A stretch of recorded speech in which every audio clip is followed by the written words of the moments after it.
सन्माननीय कोर्टानं त्या ठिकाणी जे काही पूर्ण निकालात असेल त्या काही रिटर्न ऑर्डर त्या ठिकाणी हातात मिळेल. वाचल्याच्या नंतर निश्चितपणे आम्ही माननीय उच्च न्यायालयात जाणार आहे.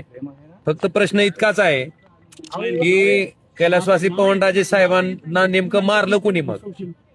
कारण हे सगळं समोर असताना जर हे सगळेच आरोपी निर्दोष सुटत असतील तर नेमकं मारलं कोणी? हा माझ्या कुटुंबाच्या समोरचा प्रश्न आहे.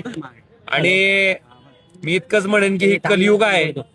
कलियुगामध्ये चांगलं वागणं, चांगलं राहणं, चांगलं काम करणं आणि चांगल्या माणसाला त्या ठिकाणी कायम निराशा पदरात पडते. मला वाटतंय याचा प्रत्यय मला आज आला.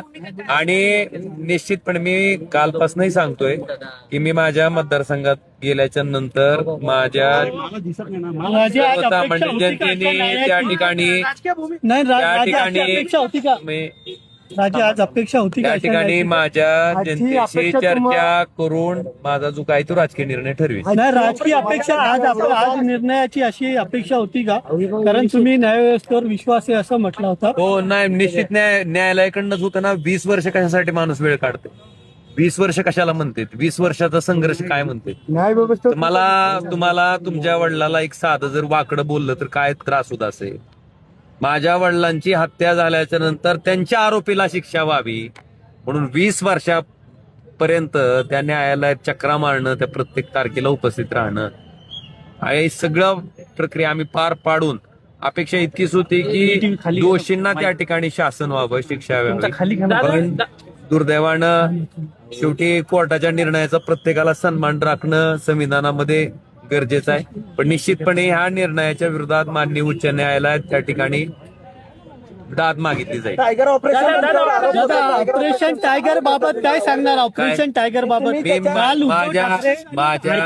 माझ्याबद्दल मी काय जे एक लक्षात घ्या, मी उद्धवजी बद्दल आणि आदित्य साहेबाबद्दल मी अजिबात कुठल्याही प्रेसला काही बोललेलो नाही.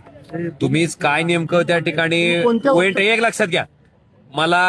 माझी भूमिका काही जरी ठरली तरी मी उद्धवजी आणि आदित्यजी बद्दल आधीही कधी बोललेलो नाही, आताही बोलणार नाही आणि भविष्यातही बोलणार नाही. माझी राजकीय भूमिका काही असेल. म्हणून मला आपल्याला इतकंच सांगायचंय की ती मी ठरवेन माझ्या लोकांबरोबर चर्चा करून. आणि एक आपल्याला एवढंच मला सांगायचंय की माझ्या मतदारसंघातल्या जनतेशी चर्चा करून मी निर्णय घेईन. राजा काय ठरलं का? तुम्ही सही केली का? राजा तुम्ही सही केली आहे का? काय ठरलं का तुमचं? मग 2022ला ज्यावेळेस सेना फुटली मग त्यावेळेस पण निकालासाठी मला जाता आलं असतं ना. काय बोलता?